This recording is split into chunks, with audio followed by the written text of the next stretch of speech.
Berikut adalah kisah Abu Nawas versi fresh dan terbaru dari sang admin dengan judul Abu Nawas dan Ulama Tukang Bid'ah. Di suatu negeri yang tenang dan tenteram datanglah seorang ulama baru dari negeri jauh. Ia dikenal sebagai sosok yang sangat ketat dalam hal beragama, bahkan mungkin terlalu ketat. Setiap hari kerjaannya cuma selalu bilang, bid'ah, bid'ah, bid'ah. Sampai akhirnya ulama ini akan bertemu Abu Nawas di kota yang penuh kelucuan ini, dan sejak saat itu semua hidupnya tak pernah sama lagi dan akan menjadi kenangan terlucu dalam seumur hidupnya. Saat Jumat pun tiba, semua warga berbondong-bondong untuk melaksanakan kewajibannya di masjid. Kebetulan pengisi ceramah saat itu adalah sang ulama bid'ah. Ulama itu berdiri di mimbar dengan penuh semangat berkata lantang, barang siapa sholat pakai sarung motif kotak-kotak, itu bid'ah. Semua jamaah pada ngangguk-ngangguk tapi mulai bingung. Setelah selesai sholat, ada satu anak kecil yang bertanya, "Loh, tadi Pak Ustadz pakai jam tangan, itu gimana?" Ulama melotot kemudian menjawab, jam tangan itu adalah sunnah modern." Semua jamaah yang mendengar percakapan anak itu dengan ustadz mulai pada kebingungan dan menjadi banyak keraguan dalam halal ibadah. Kebetulan sekali masjid itu adalah masjid yang sering Abu Nawas hadiri untuk Jumatan. Abu Nawas pun mendengar ucapan ustadz dan anak kecil tersebut. Ternyata ulama baru ini salah berguru dan salah mendalami soal bid'ah. Ia hanya memandang bid'ah dari sisi yang menguntungkan dirinya dan mengabaikan tolak ukur dari sisi umatnya. Abu Nawas hanya tersenyum licik. Haha, waktunya bersilaturahmi dan bersilat lidah dengannya. Maknyus. Abu Nawas pun datang ke rumah sang ulama bawa kue pakai jas panjang dan peci penuh bordiran kaligrafi. Assalamualaikum, selamat datang di kotaku, wahai sang jagoan kita, pembasmi bid'ah. Perkenalkan, saya Abu Nawas. Slebyev. Ulama tersenyum bangga akan kerjaannya, kemudian menjawab, "Waalaikumsalam, Masya Allah, saudaraku Abu Nawas, saya sangat senang dikunjungi."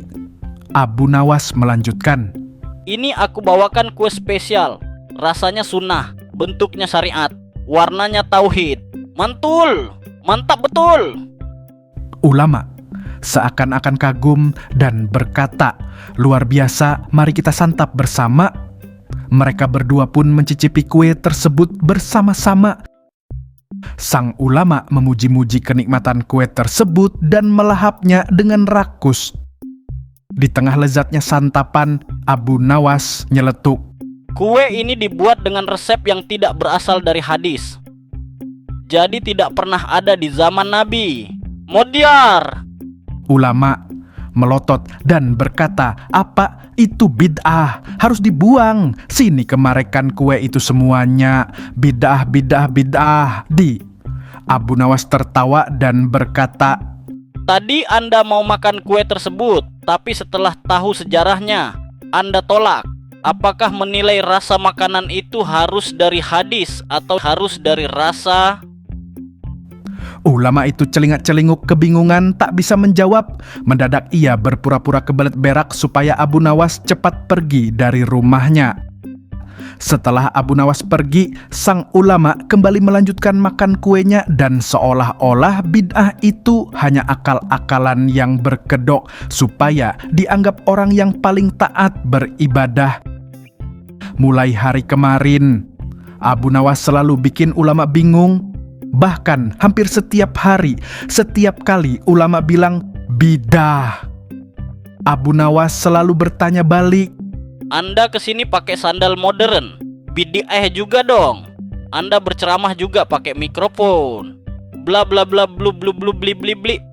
Apakah itu semua ada di zaman Nabi?" Sang ulama hanya mengerutkan dahi sembari kebingungan dan selalu tidak menjawab pertanyaan dari Abu Nawas yang ada hanya memberikan alasan agar ia bisa segera kabur dari hadapan Abu Nawas. Esok begitu, lusa pun begitu, dan seminggu pun telah berlalu. Akhirnya ulama lelah dan Abu Nawas akhirnya mengajaknya duduk untuk sedikit merilekskan pikirannya soal bid'ah. Abu Nawas berkata santuy, Wahai tuan ulama, bid'ah itu bukan sembarang perbedaan. Beda dikit bid'ah, beda dikit bid'ah. Kalau setiap hal baru itu bid'ah, maka kertas, lampu, sendok, bahkan kitab yang dicetak pun juga bisa dikatakan bid'ah. Ulama hanya menunduk dan berkata pelan, aku hanya ingin umat kembali ke ajaran murni. Abu Nawas melanjutkan kata-katanya, Murni itu dari hati, bukan dari bentuk luarnya saja. Kalau hati kita suka menyalahkan, maka setiap hal akan terasa salah dan selalu salah. Koreksilah kemurnian hati kita masing-masing terlebih dahulu.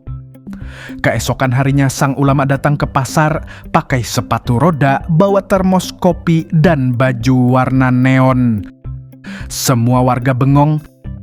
Anak kecil yang sebelumnya pernah bertanya, ia berkata, wahai Ustadz, itu kan bid'ah. Ulama itu menjawab sambil mengelus kepala anak kecil itu, selama nggak melanggar syariat ini cuman variasi. Semua warga tersenyum dan merasa damai dengan perkataan ulama itu. Abu Nawas dari kejauhan sembari nangkring di pohon sambil minum es kelapa, bergumam, Akhirnya, ia berhasil juga untuk berpikir pakai akal sehat. Prikitiu.